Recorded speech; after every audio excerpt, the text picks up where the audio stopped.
case child abuse, needed the citizens, Aboriginal Territorians in this case, to be put first, engaged and consulted about how this most difficult problem could be tackled and solved. The report that triggered the intervention, called The Little Children Are Sacred, was clear in its recommendations, all 98 of them, and to quote it, "It is critical for both governments to commit to genuine consultation with Aboriginal people in designing initiatives for Aboriginal communities." And that importance of consultation and engagement runs through the report's recommendations and is reinforced by the words, especially from Aboriginal women, who are clear that it was time for governments and communities to work together, that clear thing of working together on tackling the abuse of children. The way the intervention was rolled out in the 73 Northern Territory communities had absolutely nothing in common with the careful recommendation of the commissioned report. There was nothing in the report that recommended the military-led exercise that took place. There was nothing that recommended the raft of often punitive measures that were implemented, many of which had nothing at all to do with the tackling of child abuse. Aboriginal people on those territory communities were stereotyped as abusers of alcohol, pornography and children, who had no jobs and were all squandering what welfare money they had. Not surprisingly, many Aboriginal people were and continue to be deeply humiliated by the intervention measures, and while actively wanting problems tackled, resented that they had no part in determining the measures that were imposed on them. So many changes over so many parts of their lives. The intervention 4 years ago was putting politics, the election cycle and a belief in the silver bullet approach to solving long-term and difficult problems shamelessly ahead of putting citizens and their needs first. And now, ironically, 4 years on, our politicians are telling Aboriginal communities in the Northern Territory that they understand the hurt that has been done to them and the anger they feel over the intervention measures, and are now offering to consult on what happens next. I often reflect on how differently the last 4 years might have been for Aboriginal Territorians if the recommendations of the Little Children Are Sacred report had been followed, and if governments had worked with Aboriginal people to tackle the problems on their communities. Difficult, entrenched problems, but ones that need a partnership between communities and governments to solve. Well, now to the second perspective that I would like to bring to the issue of citizens first and citizens engagement. And that's the one gained from my 2 years as the CEO of the Australian Council of Social Service, the peak body of our community services sector.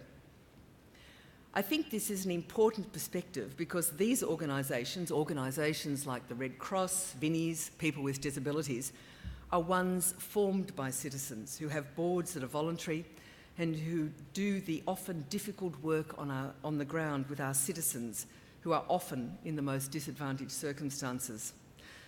Those are the organisations who take on the toughest tasks in our community and who often, at the end of a contract period, can best say to government who fund them that things didn't get worse for their clients. It's these organisations who have the best understanding often of what services work and what don't. However, it didn't take long in my new job 3 years ago to realise what awkward and often difficult relationships there were between the community services sector organisations and governments, both state and federal. Not always, but very often. I suppose I shouldn't have been surprised because increasingly those organisations are becoming dependent on government funding to do the work they do. And this was especially obvious between 2008-09, the years of the global financial crisis, and the not-for-profits' rapidly shrinking capital reserves. Government grants increasingly formed the major part of many of those organisations' income. For example, one of our largest community service providers is reliant on government for 85% of its income. It's rare to find a community services organisation criticising government policy. Not surprising, it's seen as unproductive to bite the hand that feeds you. I used to argue with community services sector organisations that they had enormous power with government, because what would government do, and think about this, if no one was prepared to run the aged care homes, no one the homeless shelters, no one the services for those with disabilities, and every other difficult and sensitive service? It was also rare to find a community services organisation would ever find faults with the terms of the contracts they signed with governments. So let me give you an example. A couple of years ago, the Whitlam Institute and the Public Interest Advocacy Centre here in Sydney looked in great detail at the new round of Job Services Australia contracts. The contracts for these new employment services ran to hundreds of pages, and yet PIAC and the Whitlam Institute discovered that not one of the successful tenderers questioned any aspect of any of the details in those hundreds of clauses. Not one. They just simply signed it. Another example.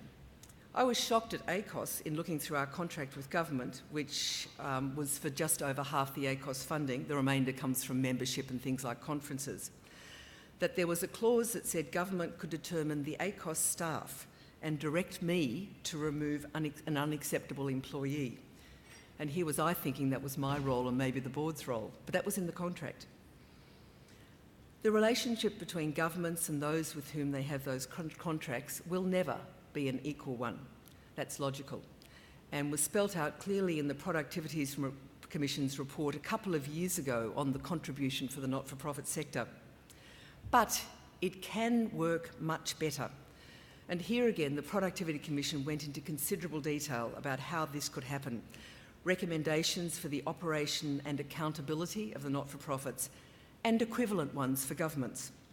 The Commission put some challenges to governments and made it clear for the relation to work more effectively that governments had to lead the way in the changes that were needed.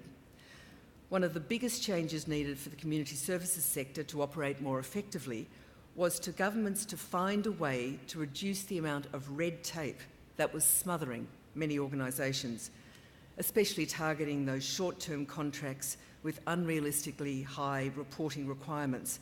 For example, there was one small Tasmanian organisation, community services organisation, that told the Productivity Commission that with their very small staff, a quarter of that staff's time was taking up in reporting to governments on those contracts every year, a quarter of their time.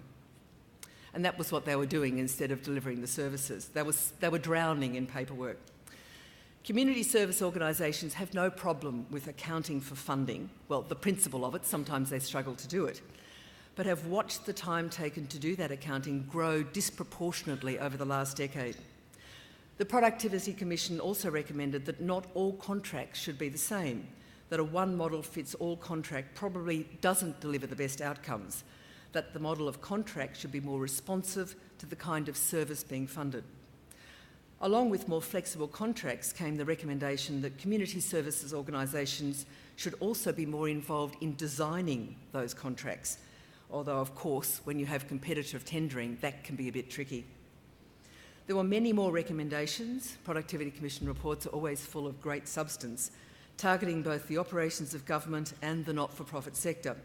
But very clearly, the responsibility for change was with governments, with the outcome of community-based organisations being able to better put their citizens, our citizens, first, before those time-consuming processes of government.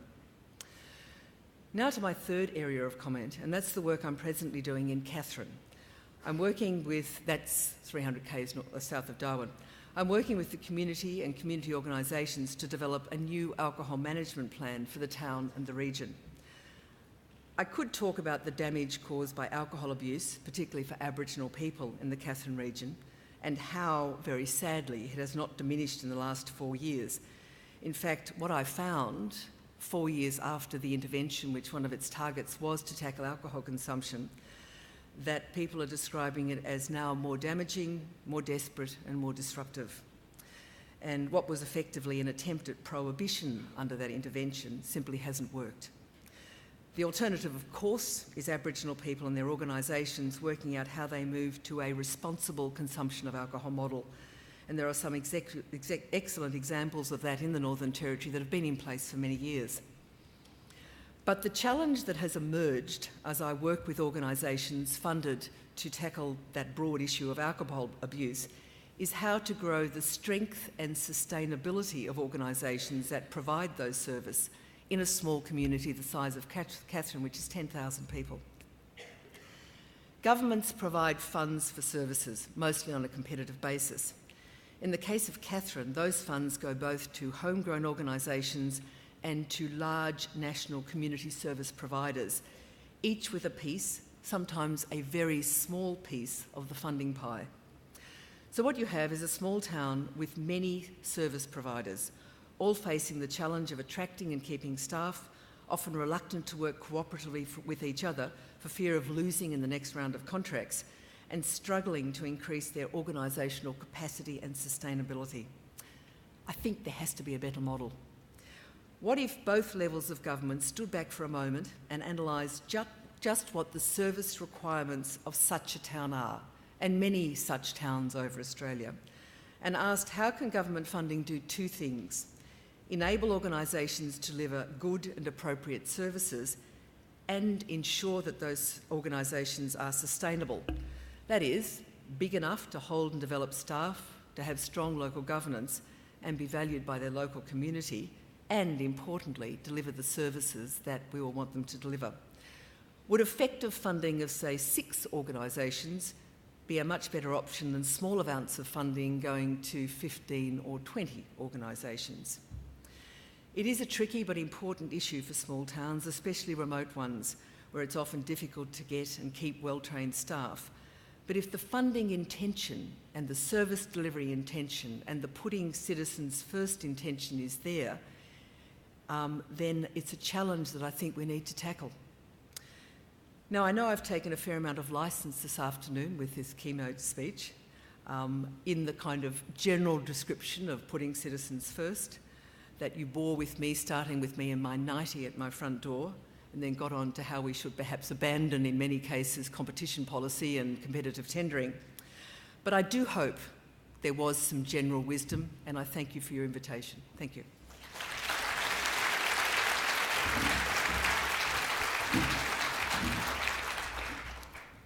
Okay, we have roughly 10 minutes for questions, so let's take them quickly if we can.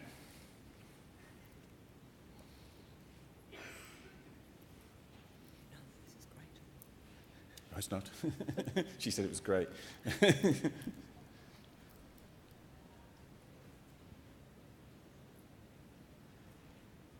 Meredith? You stand here. Thank you, Clare. My question goes to practical steps that governments can take to improve on the capabilities of those with whom they attempt to partner, so that the power relationship is not so imbalanced. My reflections were interesting after I left government. I think that anyone who goes into government should actually work in the non-government sector before they go in, because I think it makes you more conscious of what they can do, what they can't do, and how you can make the difference in working with government. I often think that government wants to do everything, and I think this is missing a real opportunity to really be able to strengthen the non-government sector, who are delivering some of the most effective services and in some of the most difficult circumstances. The example I gave in a small town where you've got little bits of funding on a competitive basis going to many different organisations, all who struggle, I think is a real issue. I mean, I think government can look at, and I think this is a challenge, but needs to look at how that funding goes to those organisations, and rather than having a whole raft who are just struggling to get by, maybe, and this is a dangerous thing to do, pick some winners, or pick some locally based organisations and say, we will work with you to develop your capacity in governments, to develop the kind of strength you have perhaps by having a few more contracts, and that we will have not that kind of, let's give you a surprise at the end of a contract period and say you haven't done very well, but run it in a more iterative way, and that it's seen as a partnership. I mean, it's not equal, it won't be equal, but I think it can more effectively be seen as a partnership. And I think government and service delivery would gain enormously by that. I think when there are surveys that have been done about who's trusted most in delivering services, and when it comes to the government or non-government, unfortunately for everyone here, non-government wins by a roaring mile. So I think governments need to work with the trust that is there in the community for non-government service delivery, and make sure it can work as best it can.